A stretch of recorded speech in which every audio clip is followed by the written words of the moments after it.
En el mundo de la inversión siempre ha existido una gran batalla. Por un lado tenemos la promesa de gestores de fondos, expertos que en teoría eligen las mejores acciones para nosotros, y por el otro, pues la fría y pura lógica de las matemáticas. Hoy vamos a meternos de lleno en los datos para descubrir de una vez por todas quién gana realmente esta pelea. La pregunta clave, en el fondo, es esta. ¿De verdad tiene sentido pagar 13 veces más por la promesa de que un profesional lo va a hacer mejor que el mercado? Piénsalo, es una diferencia de coste enorme que obliga a ese gestor a conseguir resultados espectaculares solo para quedarse a la par.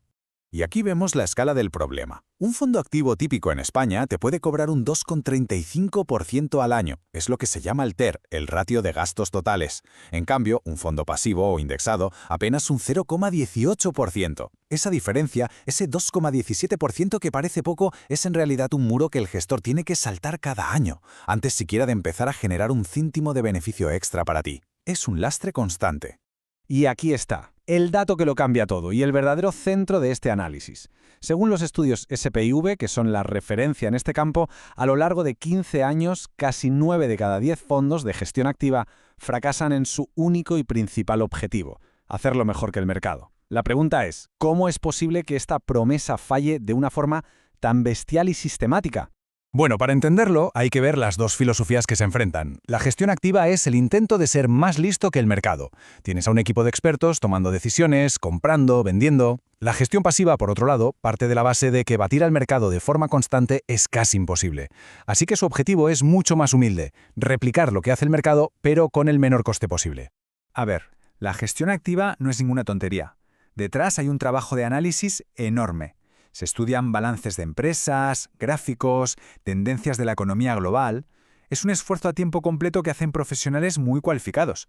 Y, lógicamente, todo ese trabajo justifica sus altas comisiones. La promesa es que esa dedicación, ese conocimiento, se va a traducir en más rentabilidad. La gestión pasiva es justo lo contrario. Es la automatización llevada al extremo. Aquí no hay opiniones, no hay corazonadas, no hay un gestor estrella. Lo que hay es un algoritmo que, simplemente, compra todas las empresas de un índice, como el IBEX 35 o el S&P 500, en su justa proporción. El objetivo no es ganar, es empatar con el mercado, pero de la forma más barata y eficiente que existe.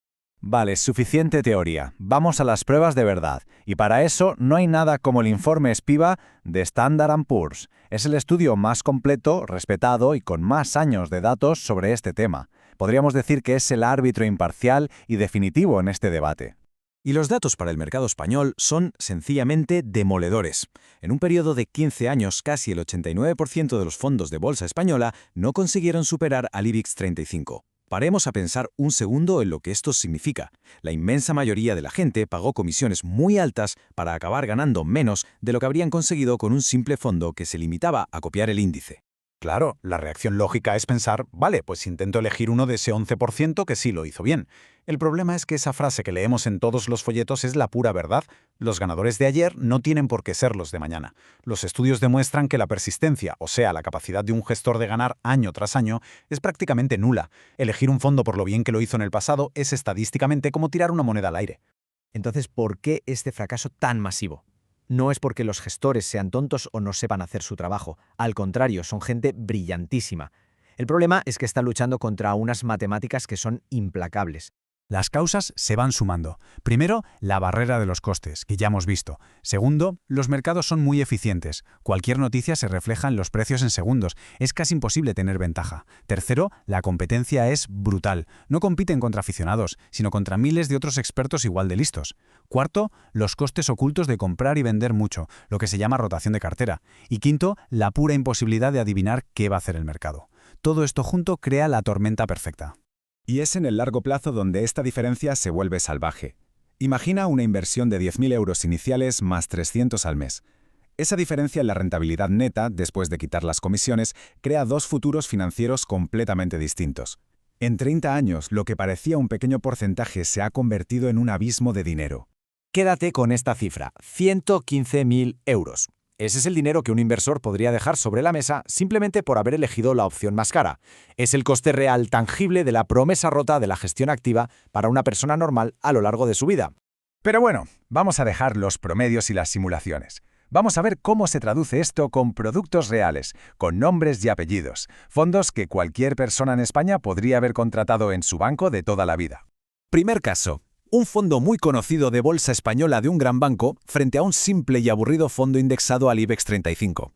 Después de 15 años, y a pesar de toda la gestión experta y los análisis, el fondo activo rindió bastante menos que su alternativa pasiva y barata. Los números hablan por sí solos. La diferencia es de 5.300 euros más para el bolsillo del inversor que eligió la opción pasiva, o sea, un 34% más de patrimonio. Y esto no es por haber tenido más suerte, es simplemente por haber minimizado los costes y haberse limitado a replicar el mercado. Venga, veamos si ha sido una casualidad. Segundo ejemplo, esta vez con fondos que invierten en Estados Unidos. Un fondo activo de otro gran banco contra un indexado al S&P 500. Y el patrón no solo se repite, sino que se hace todavía más grande. Aquí estamos hablando de más de 19.000 euros de diferencia, un 43% más de dinero. Estos dos ejemplos del mundo real lo que demuestran es que los datos del estudio SPIVA no son una teoría abstracta, son una realidad financiera que afecta directamente al dinero de la gente. Claro, siempre se puede pensar que hay excepciones, que existen genios capaces de batir al mercado. ¿Y quién mejor para hablar de esto que el inversor más famoso y exitoso de la historia, Warren Buffett? Su opinión debería ser la prueba del algodón, ¿no?